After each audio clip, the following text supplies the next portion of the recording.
Magandang hapon mga kababayan. Andito na naman po si Kuya Ron sa Manila Bay, ano? Along Mall of Asia Complex po tayo. Makikita natin yung isang barko na yun, no? Ayan, kasalukuyan nagbubuhos ng buhangin. Pero ipakita ko muna sa inyo yung dito sa may area na to. So ito yung ferry station dito, no? Tapos mula doon yung sakop ng mga tinambak na buhangin dito po sa Island A. Ayan, ano. So, nasa 360 hectares po yan mga kababayan. Ayan, kita po natin yung mga nagtataas ang tambak ng buhangin dyan. So punta tayo dito sa may dulo ng seawall. Tingnan natin yung ibang operation na nagaganap po dito. So ito yung mga kababayan natin na nai-enjoy pa, no, ngayon dito sa MOA. Kasi darating talaga yung time na masasakop o didikit na itong mga buhangin, ano, dito sa seawall kasi nga expansion ito ng Mall of Asia. So malayo pa yung yung pupuntahan natin na para mapuntahan natin yung tabing dagat. Kasi hanggang doon yung tambak, oh. Pakita ko muna rito. Ayan. Okay, so nakikita rin po natin itong mga equipments dito ng mga backhoe, bulldozer na nagkatambak ngayon. Nagpapatag po ng mga buhangin. Ayun, oh. Ay, zoom natin. Oh, medyo madilim. Ayan, linawan natin. Yan po, pinapatag na, oh, mga kababayan, oh. So parang kailan lang, parang nasa 2 linggo lamang ito, no. Pagkapasok ng January 2024, yan, umpisa nila yung pagtatambak ng buhangin dito. So kahit gabi nagtatambak din daw sila, kaya ang bilis ng kanilang pagtatambak dito. Ang layo lamang niya sa seawall, nasa I think mga 300 meters lang, oh. Lapit, oh. So mga ilang buwan na lamang talagang magdidikit na yan dito sa seawall at magtatagpo na yan dito, no, sa Island A. Ito lang yung Island A, oh. May konting-konti na lang ang buhos nila, oh. Ito i-zoom natin dito sa isang barko ngayon dito. Ayan, oh. So mga Chinese po ito, vessel. Mga contractors po kasi dito, mga Chinese and from Netherlands, yung Boskalis Company.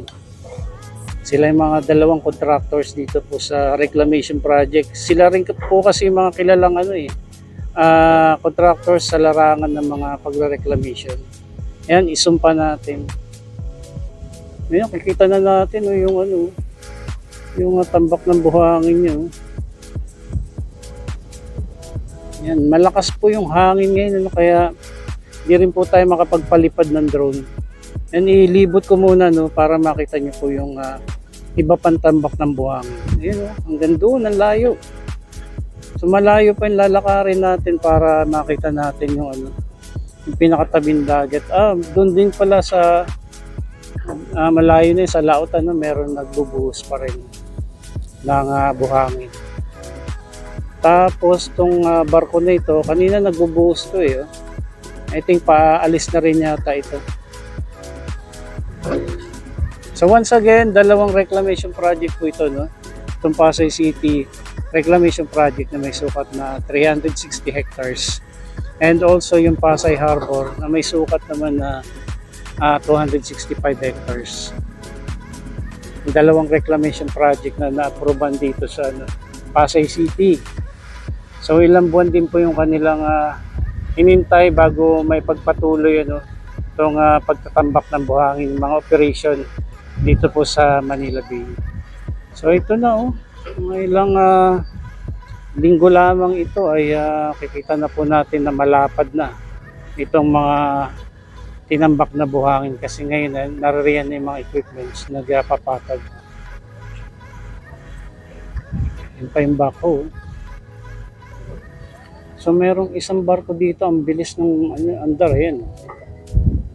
Ano lang pala ito, barge. Ang dami nila pala ron, ano. Zoom nga natin yun. Yun. So malaking ano po ito, proyekto. Bilyon-bilyong halaga, no? Yung pinuhunan dito para may sakatuparan itong proyektong ito dito po sa Pasay City along Manila Bay.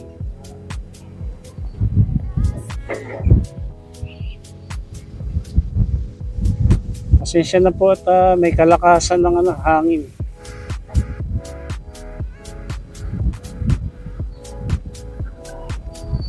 Hello. So may number 99 yung barko na yan.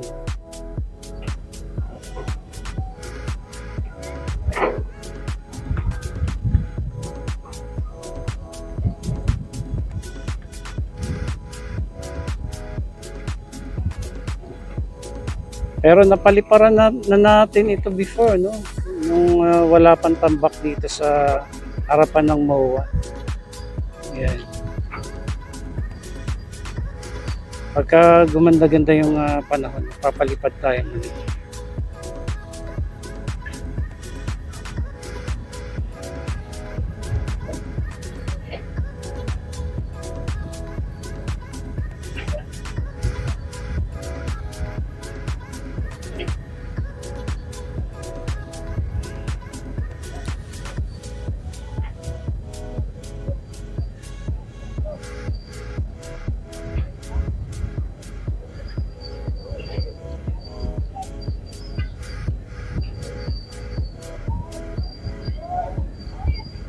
So tatlong tatlong equipments yung mga backhoe at bulldozer yun. Nakikita natin ngayon dyan.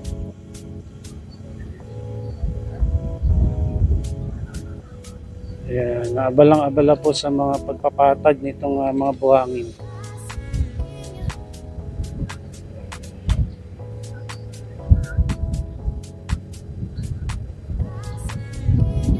Grabe, no? Bilis. Bilis ng proyekto na ito.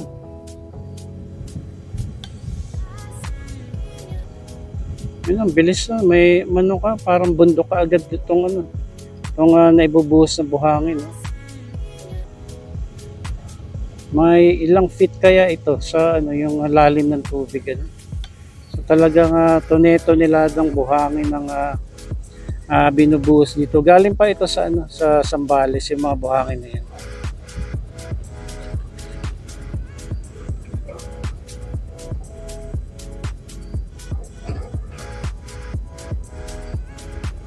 Alright, so ito po yung update ngayon ni Kuya Ron dito po sa Manila Bay Reclamation Project. Patuloy po tayo bibigay ng information tungkol sa mga progress na nagaganap po dito sa proyektong ito.